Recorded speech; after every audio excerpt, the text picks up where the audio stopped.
తులసి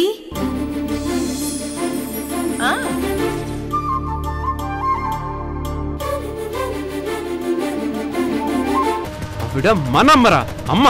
రేయ్ పెద్దడా, నన్నే కొడతావా? రే ఈశ్వర్,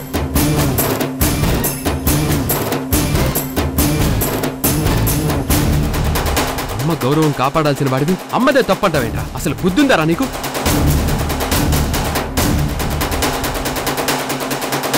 ఊరుకుంటుంటే రెచ్చిపోతున్నావేంటి?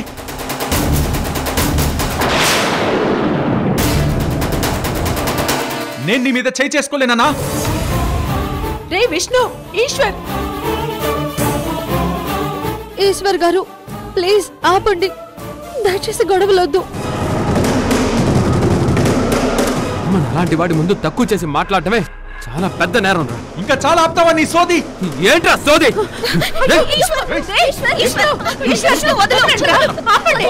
వాడి మాట విని మీరు కొట్టుకుంటారేంట్రా? ఊరుకుంటుంటే రెచ్చిపోతున్నా. ఆగండ్రా. రే ఏంట్రా నువ్వు? అది కాదమ్మా. నువ్వు చేసిన పని ఏంట్రా? అన్నదమ్ములిద్దరూ ఇలా గొడవ పడుతున్నారు ఎందుకురా? వాడి మాట విని మీరు కొట్టుకోవడం ఏంట్రా? వద్దురా, గొడవలు పడొద్దురా, గొడవలు పడొద్దు. అది కాదమ్మా. రే ఇక మాట్లాడుకో.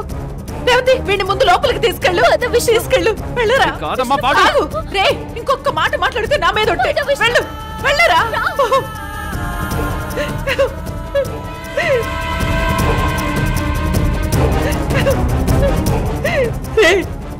ఏంట్రా నువ్వు కూడా? ఝాన్సీ నువ్వు వాడిని లోపలికి తీసుకెళ్ళు. తీసుకెళ్ళు. చేయి చేసుకోబోతుంటే అప్పుడు ఆపలేదు గాని ఇప్పుడు ఆపుతున్నారు. ఝాన్సీ మీరు చాలా గొప్పవారు. రే ఈశ్వర్, ఇదే ఇంట్లో మనం విడిగా ఉన్నా కావాలని ఎలా దౌర్జన్యం చేపిస్తున్నారో చూడు. ఝాన్సీ ఇలాంటి వాళ్ళతో ఇంకెంత జాగ్రత్తగా ఉండాలో ఆలోచించు. ఝాన్సీ ఏం మాట్లాడుతున్నావు నువ్వు? ఇలా మాట్లాడుతున్నావేంటి అసలు? బానే అర్థం చేసుకున్నావు. ఈశ్వర్ పద. రే ఈశ్వర్, ఈశ్వర్. అయ్యో అత్తయ్య, అయ్యో చూసావాడు అసలు. ఊరుకోండి, ఇంతగా వీళ్ళు గొడవ పడ్డం ఎప్పుడు చూడలేదు.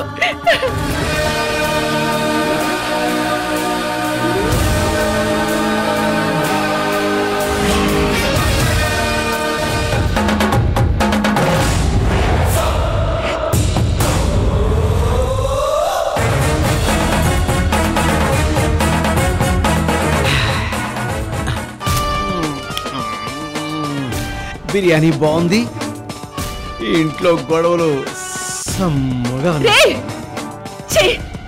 నువ్వు అసలు మనిషివేనా?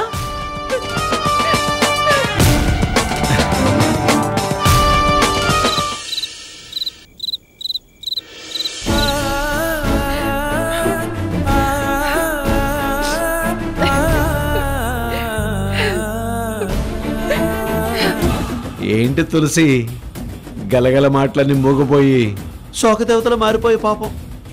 మా ఇల్లు బృందావనం, ఆనంద నిలయం, ప్రేమాలయం, కుటుంబం అంటే మాది ఇలా ఉండాలని నా కొడుకులు అసలు గీత దాటరని బయట చాలా గొప్పలు చెప్పుకుంటావు. ఇదేనా నీ గొప్పతనం? లోగుట్టు పెరుమాళ్ళకెరికని మీ ఇంటి గుట్టు ఇప్పుడు నాకెరుక. నా కళ్ళారా నీ కొడుకుల పోట్లాట చూశాను. తల్లి ముందు కొట్టుకునే ఇద్దరు కొడుకులు రేపు బజార్లో కూడా కొట్టుకుంటారు. ఆ రోజు ఎంతో దూరంలో లేదు. నేను అసలు చిరాగ్గా ఉన్నాను. నన్ను ఇంకా చిరాకు పెట్టుకు వెళ్ళు. ఏ తల తిరుగుతుందా? ఓహో తట్టుకోలేవా?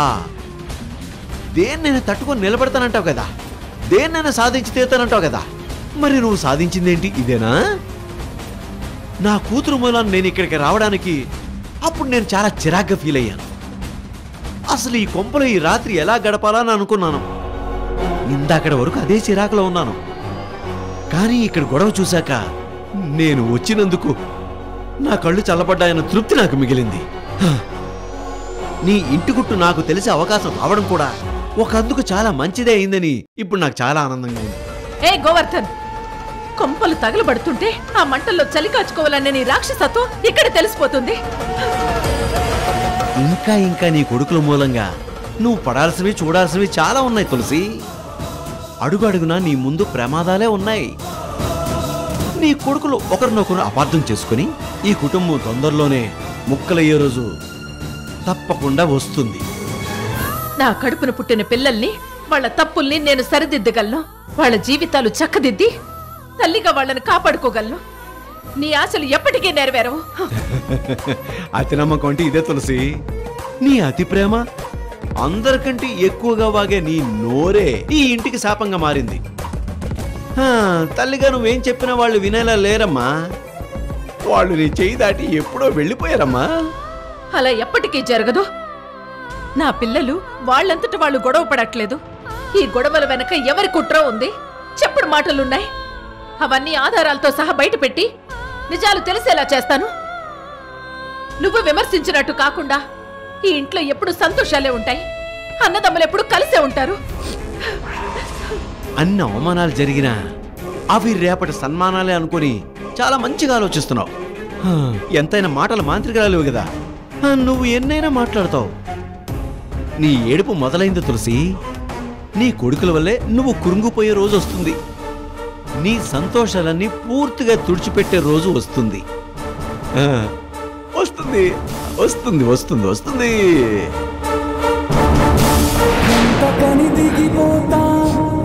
ఎంత కని దిగులవుతా రాని మమకారాన్నడిగి ఎంతని పరుగులు పెడతా.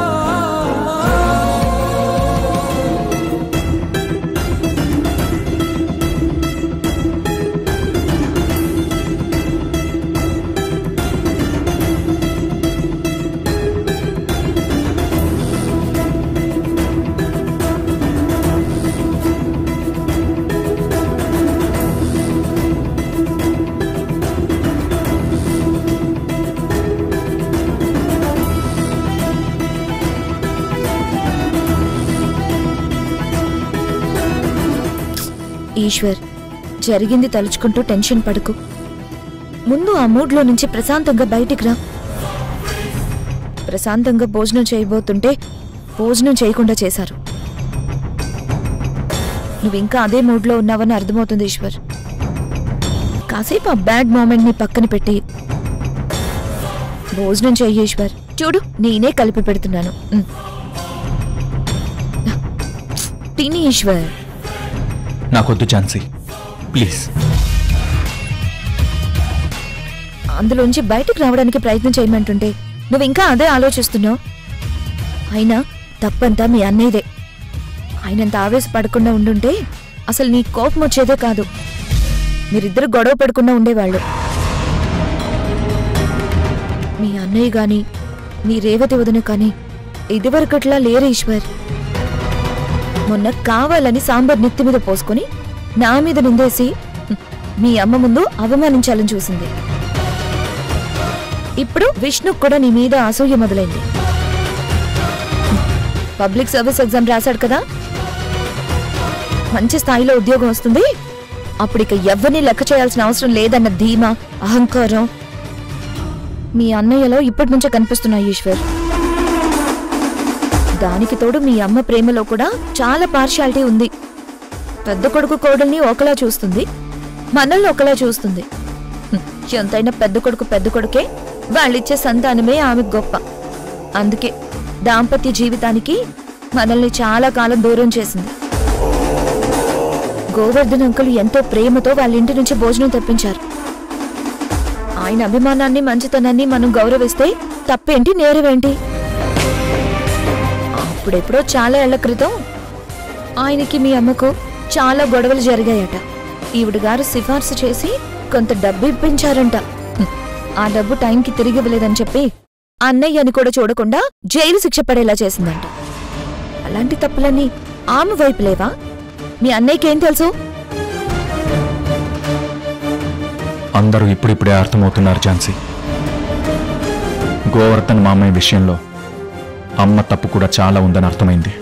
అవునీశ్వర్, రెండు చేతులు కలిస్తేనే చప్పట్లన్నట్టు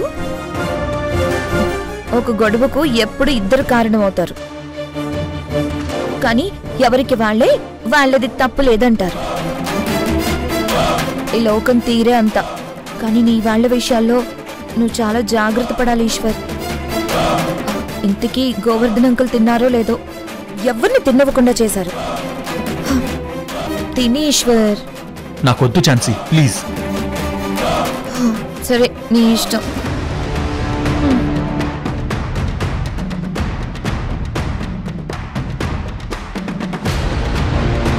ఈశ్వర్, మీ అమ్మ విషయంలోనూ చివరికి మీ అన్నయ్య విషయంలోనూ నీకు విరక్తి మొదలవుతుంది. ఈ గొడవలు ఇలాగే కొనసాగాలి. ఈ కుటుంబం తొందరలోనే పూర్తిగా విడిపోయే రోజు రావాలి. అప్పుడు ఈ తులసి కుమిలి కుమిలి ఏడవాలి.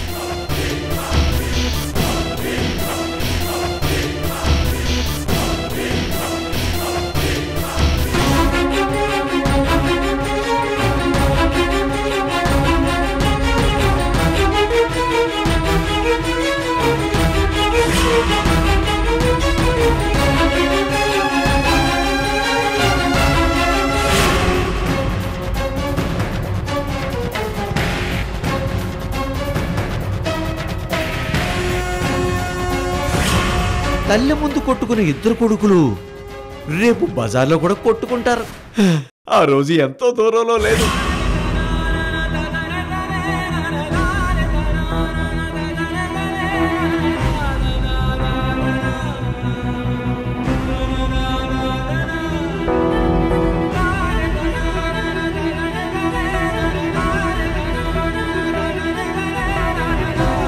అత్తయ్య. లక్ష్మి, నువ్వింకా పడుకోలేదా? లక్ష్మి, సంజయ్ కోసం ఎదురు చూస్తున్నావా? కాసేపట్లో వచ్చేస్తాడు. నువ్వెళ్ళి ప్రశాంతంగా పడుకో.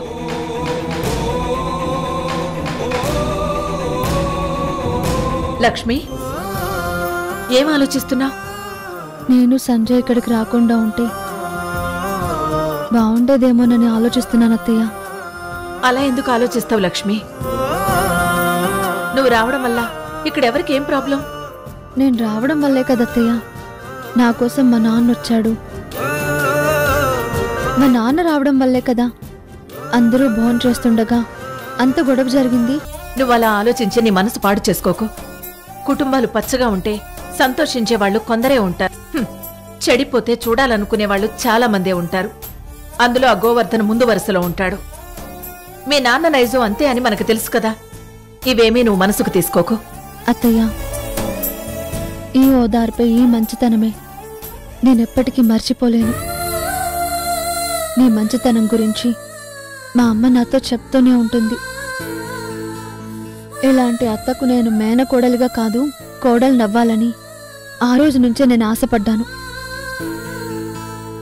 నేనెవరనేది మీతో చెప్పకుండా నీకు ఫ్రెండ్గా పరిచయం అయ్యాను. నువ్వు కూడా నన్ను చూసిన ఆ రోజే నిర్ణయించుకున్నావు నేను నీకు కోడలైతే బాగుంటుందని. నా మీద నువ్వు పెట్టుకున్న ఆశలు, జ్యోతి మీద నేను పెట్టుకున్న ఆశలు అన్ని కలలుగానే కరిగిపోయాయి. నేను నీకు పరిచయం అవ్వకపోయి ఉంటే, జ్యోతిని ప్రేమించకపోయి ఉంటే ఇప్పుడు మీకు ఎన్ని సమస్యలు వచ్చిండేవి కాదు. వీటన్నింటికి కారణం నేనే కదా అత్తయ్య. అయ్యో లక్ష్మి, నువ్వు ఊరుకో. తెగిపోయిన బంధాలు కలిస్తే బాగుంటుందన్న ఆశతో నువ్వు నా దగ్గరకు వచ్చావు. కాని పరిస్థితులు మన చేయి దాటిపోతాయని, మంచితనానికి ఇంత అన్యాయం జరుగుతుందని మనం ఊహించలేం కదా. ఇందులో నీ తప్పేం లేదు. నువ్విలా కన్నీళ్లు పెట్టుకోవడం నేను చూడలేను లక్ష్మి. నువ్వు నా కోడలివి కాకపోయినా ఎప్పుడూ నా కూతురు లాంటిదానివి. కొద్ది రోజులు నువ్వు సంజయ్ సంతోషంగా ఇక్కడుండి వెళ్ళడానికి వచ్చారు. సంతోషంగా ఉండి వెళ్ళండి. అదే నాకు చాలా తృప్తి. బాధపడకు.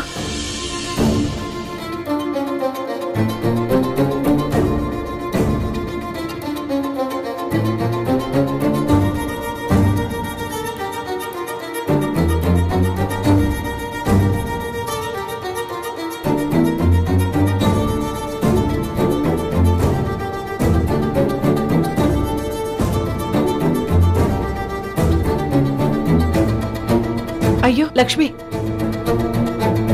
జ్యోతి వచ్చినట్టున్నాడు. నువ్వు వచ్చిన విషయం నేను ఇంకా వాడితో చెప్పలేదు. ఇప్పుడు గనక నువ్వు వాడికి ఎదురు పడితే వాడు ఎలా ప్రవర్తిస్తాడో కూడా మనం అంచనా వేయలేం. నువ్వు లోపలికి వెళ్ళు. నీ విషయంలో వాడికి చెప్పాల్సిన జాగ్రత్తలన్నీ చెప్పాక అప్పుడు నువ్వు వాడికి కనపడినా ఏ సమస్య ఉండదు. వెళ్ళు. అలాగే అత్తయ్య.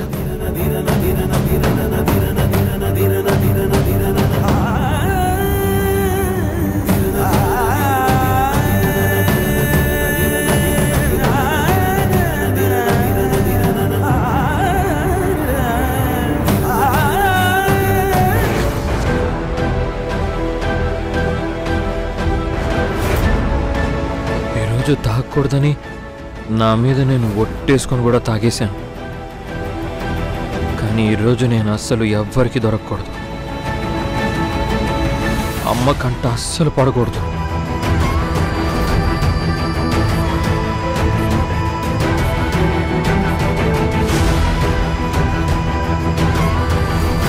జ్యోతి ఆగు.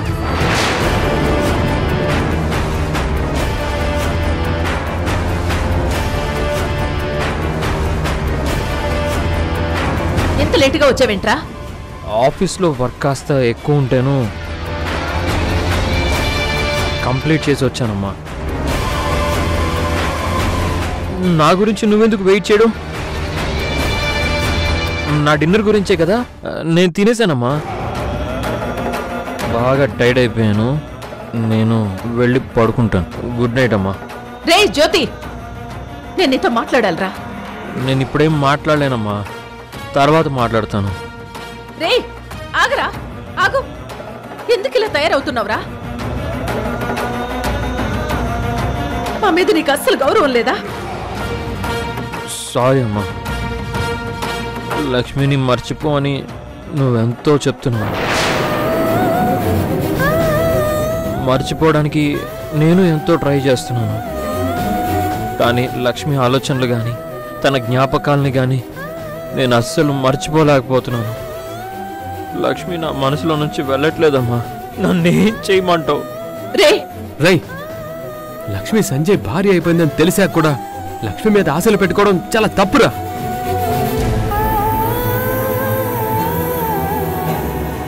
ప్రాక్టికల్గా ఆలోచించాల్సిందే పోయి ఇంకా నీ పిచ్చిలోనే ఇలా నీ జీవితం పాడు చేసుకోకురా.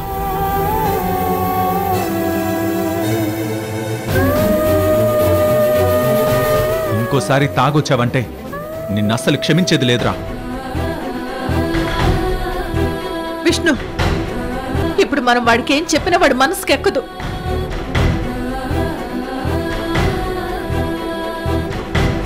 పీకల దాకా తాగిన మత్తెక్కింది కదమ్మా. ఇంకా మన మాటలేమెక్కుతాయి?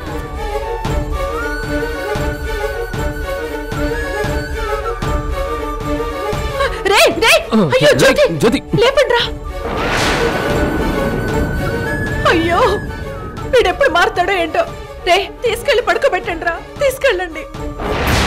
ప్రేమ ప్రేమ ప్రేమ ప్రేమ నీకు ఇది న్యాయమా? ప్రేమ ప్రేమ ప్రేమించడం నేరా? దేవుడా, ఇంకా ఎన్ని చూడాలో ఏంటో.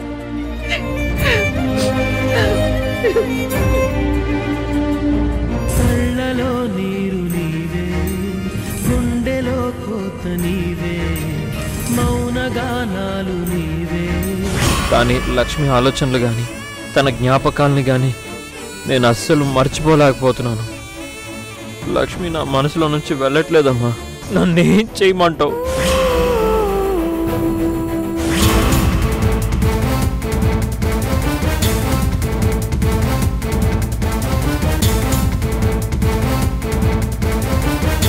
ఏడుస్తున్నావా? ఇక్కడికి రావడం దేనికి? ఏడుపు దేనికి? ఇది నీకు అవసరమా చెప్పు? తులసి కుటుంబం అంటే చాలా గొప్ప కుటుంబం అని, క్రమశిక్షణ గల కుటుంబం అని నువ్వు చాలా గొప్పలు చెప్పేదానివి కదా. ఇదేనా క్రమశిక్షణ? కొడుకులిద్దరూ కంచాల ముందు కొట్టుకుంటున్నారు. ఇంకో కొడుకేమో తాగొచ్చి తూలిపడ్డాడు. ఇలాంటి కుటుంబానికా నువ్వు కోడలుగా రావాలనుకున్నది? నీ తండ్రి ప్రేమేంటో, నీ జీవితాన్ని ఎలా కాపాడాలో ఇప్పుడైనా నీకు అర్థమైందా? తల్లిదండ్రులు ఎవరైనా పిల్లల భవిష్యత్తు గురించి మంచి నిర్ణయాలే తీసుకుంటారు. అది నీకు అర్థమైందా?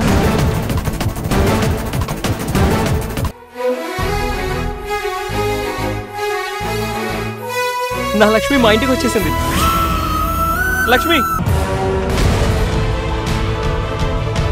జ్యోతి, I love you Lakshmi, I love you so much.